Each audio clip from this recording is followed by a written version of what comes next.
TNT Countdown. There's a ton of comic book games, but most never graduate from a sidekick level, unable to leap bad design in a single bound. The ones that do make the effort, rating their legacy, are truly great. Is there a stronger incentive than being a hero with the fate of the world hanging in the balance? These are the games that let you be amazing, super, incredible, and uncanny, from the archetypical villain smashing to the introspective moments of a fantastic life. These are the best of the best. My patient is wearing thin. Number 10. Gamers may not realize it, but this dinosaur-hunting Native American had his start in comics back in the 1950s.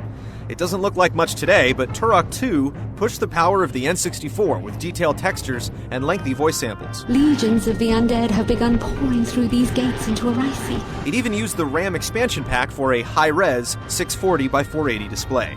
The game is best known for its gory weapons, including flamethrowers and Gatling guns, the limb-severing Razorwind, and the legendary Cerebral Bore, which drilled into an enemy's skull to produce a thick fountain of blood and spinal fluid. Number 9. At a certain point in time, Capcom knew exactly how to make a great beat-em-up and turned out some of the greatest games in the genre one after the other. Somewhere in that sequence of classic gameplay that started with Final Fight and ended with Battle Circuit was The Punisher. Player 1 is Frank Castle, aka The Punisher. Player 2 controls the perpetually cigar-smoking agent Nick Fury, and together you beat up and shoot down punk after punk on your way to tackle an extremely large kingpin.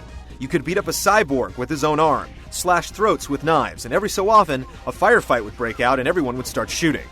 The game was amazingly playable, featuring great comic-style cutscenes, and was true to the spirit of the comic. You kill a whole lot of bad guys. Number 8. X-Men Legends 2 refined the design of the original multiplayer dungeon crawler and expanded the roster of playable characters to include Magneto and other villains. And of course, more merry mutants.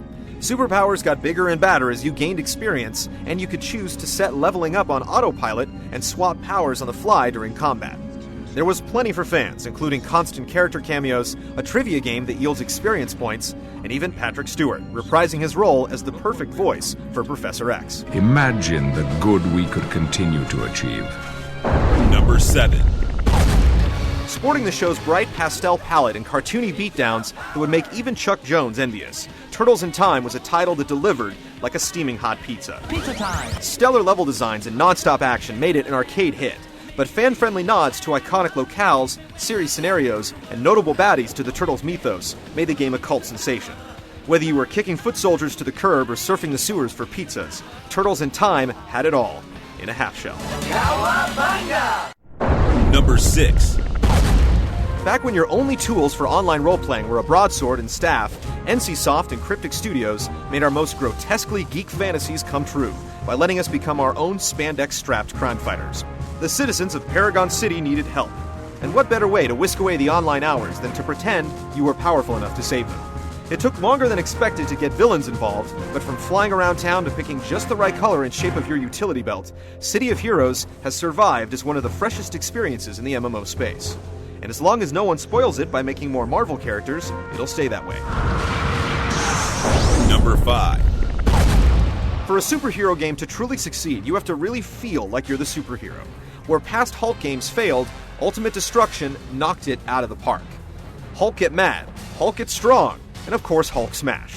Getting around Hulk style meant shoulder charging through traffic, leaping incredible distances, and powering up and over skyscrapers.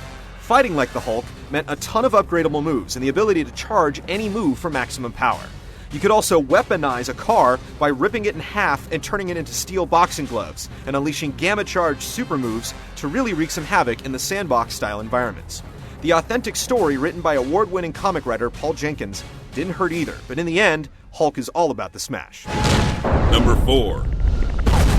Every superhero game leading up to Spidey 2 utilized a 3D maze or a 2D back alley with your origin at one end and your objective at the other. But the Webslinger's second film translation let you truly cut loose. The island of Manhattan became a Parker playground, with a method of travel that beat stealing a car any day of the week. The story was short, and the crimes were repetitive, but Spider-Man often swings around town when he wants to clear his mind. And for the first time, we could too.